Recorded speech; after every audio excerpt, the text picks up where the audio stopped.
ದಾಸೋಹ ಸಮಿತಿ ಬಗ್ಗೆ ಹೇಳೋದಾದ್ರೆ ಏನು ಹೇಳ್ತಾರೆ? ನಿಜವಾಗ್ಲೂ ಇವತ್ತು ಗ್ಯಾರಂಟಿ ಟಿ ವಿ ಚಾನಲಿನ ವೀಕ್ಷಕರೇ ಹಾಗೂ ಫೈ ಟಿ ವಿ ಚಾನಲಿನ ಸಮರ್ಥ ವೀಕ್ಷಕರಿಗೆ ನಾನು ಹೃದಯದಿಂದ ನಮನವನ್ನು ಸಲ್ಲಿಸ್ತಾ, ಇವತ್ತು ಒಂದು ಉತ್ತಮ ಸಂಘ ಲೇಸಯ್ಯ ಅನ್ನೋ ಹಾಗೆ ಒಂದು ಉತ್ತಮ ಕೆಲಸ ಮಾಡುವಂಥವ್ರ ಜೊತೆ ನಾನು ಬಂದಿದ್ದೀನಿ ಅನಿಸ್ತಾ ಇದೆ. ಯಾಕೆನ್ನೇ ದುಡ್ಡಿರೋರು 10 ರೂಪಾಯಿ ಖರ್ಚು ಮಾಡೋಕ್ಕೆ ಅಳ್ತಾರೆ, ಮತ್ತು ಒಬ್ಬರಿಗೆ ದಾನ ಕೊಡೋಕ್ಕೂ ಅಳ್ತಾರೆ, ಕಷ್ಟ ಅಂದವ್ರಿಗೂ ಸಹಾಯ ಮಾಡಲ್ಲ.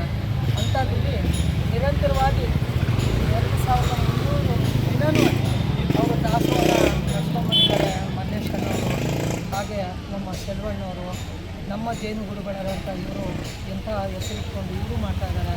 ನನಗೆ ಗೊತ್ತೇ ಇಲ್ಲ ಇಲ್ಲಿ ಈ ಥರ ನಡೀತಾ ಇದೆ ಅಂತ. ನಾನು ಮೈಸೂರಲ್ಲಿರೋದು, ಸಮುದ್ರದ ನೀರಿಗೂ ಬೆಟ್ಟದ ನಂದಿಕಾಯಿಗೂ ಎತ್ತಣ ಸಂಬಂಧವಯ್ಯ ಅನ್ನೋ ಹಾಗೆ ಎಲ್ಲೋ ಹುಟ್ಟಿ ಎಲ್ಲೋ ಬೆಳೆದು ಎಲ್ಲೋ ಬಂದು ಸೇರ್ತೀವಿ. ಯಾರೋ ಅಣ್ಣ ತಮ್ಮರು ನಮ್ಮನ್ನು ಕರೀತಾರೆ ಅಂದರೆ ಕಲಾವಿದರಿಗೆ ಜಾತಿ ಇಲ್ಲ, ಕಲಾವಿದರಿಗೆ ನೆಲೆ ಇಲ್ಲ. ಕಲಾವಿದನ ಯಾರು ಪ್ರೀತಿಸ್ತಾರೋ ಅವ್ರನ್ನೇ ತಂದೆ ತಾಯಿ ಅಂತ ನಂಬಿ ಬದುಕುವಂಥ ವ್ಯಕ್ತಿತ್ವವರೆಗೂ ನಾವು ಕಲಾವಿದರು. ಅಂಥದ್ರಲ್ಲಿ ಇಂಥ ಅಣ್ಣ ತಮ್ಮರು ನಮ್ಮನ್ನು ಕರೆದು, ಅಕ್ಕ ಬನ್ನಿ ಒಂದು ಉತ್ತಮವಾದ ಕೆಲಸ ನಡೀತಾ ಇದೆ ನೋಡಿ ಅಂತ ನನ್ನನ್ನು ಕರೆದು ತುಂಬ ಖುಷಿ ಆಯಿತು. ಎಷ್ಟೋ ಜನ ಬಡವರಿಗೆ ಊಟ, ಬಟ್ಟೆ ಮತ್ತು ಸ್ಯಾರಿಗಳು ಹೆಣ್ಮಕ್ಳಿಗೆ ಇಲ್ಲಿಂದ ಭಗವಂತ ಕೊಡ್ತಾನೋ ಅದು ನಡೆದಾಡೋ ದೇವರಿದ್ದಂಥ ಈ ಪುಣ್ಯಕ್ಷೇತ್ರ ಸಿದ್ಧಗಂಗಾ ಸ್ವಾಮೀಜಿಯವರು ಸುತ್ತಮುತ್ತ ದಾಸೋಹಗಳು ಎಲ್ಲ ಕಡೆ. ಅದರಲ್ಲೂ ತನಗಿಲ್ಲ ಅಂದರೂ ತಾನು ಕಷ್ಟಪಡ್ತಾಯಿದ್ರು ಸಹಿತ ಒಂದು ನೆಲೆ ಇಲ್ಲ ಪಾಪ. ಇಷ್ಟೆಲ್ಲ ಮಾಡೋವಂಥ ಇಂಥ ವ್ಯಕ್ತಿತ್ವ ಇರೋರಿಗೆ ಒಂದು ನೆಲೆ ಇಲ್ಲ. ಇಂಥವ್ರಿಗೆ ಸರ್ಕಾರದಿಂದ ಸಪೋರ್ಟ್ ಮಾಡಬೇಕು. ಅದು ಯಾವುದೇ ಸರ್ಕಾರದ ಬಗ್ಗೆ ಏನು ಹೇಳೋಕ್ಕಾಗಲ್ಲ.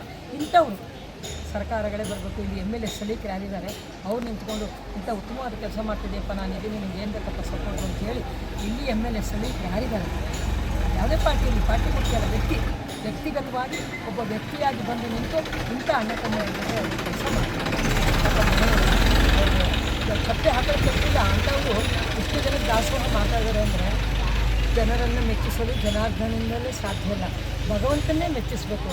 ಇವತ್ತು ಭಗವಂತ ಮೆಚ್ಚೋ ಕೆಲಸ ಮಾಡ್ತಾ ಇದ್ದಾನೆ ನಮ್ಮ ಸಹೋದರ ಮಹೇಶ್ ಮತ್ತು ನಮ್ಮ ಸೆಲ್ವಣ್ಣವರು. ಇವರೆಲ್ಲ ಅಕ್ಕ ಬನ್ನಿ ಅಂದರು. ನಾನು ಇವತ್ತು ವಿದ್ಯಾರ್ಥಿಗಳು ತಿಳ್ಕೊಂಡಿದ್ದಾರೆ. ನಿಜವಾಗ್ಲೂ ಇವತ್ತು ತುಂಬ ನೋವಿನ ಒಂದು ವಿಚಾರ.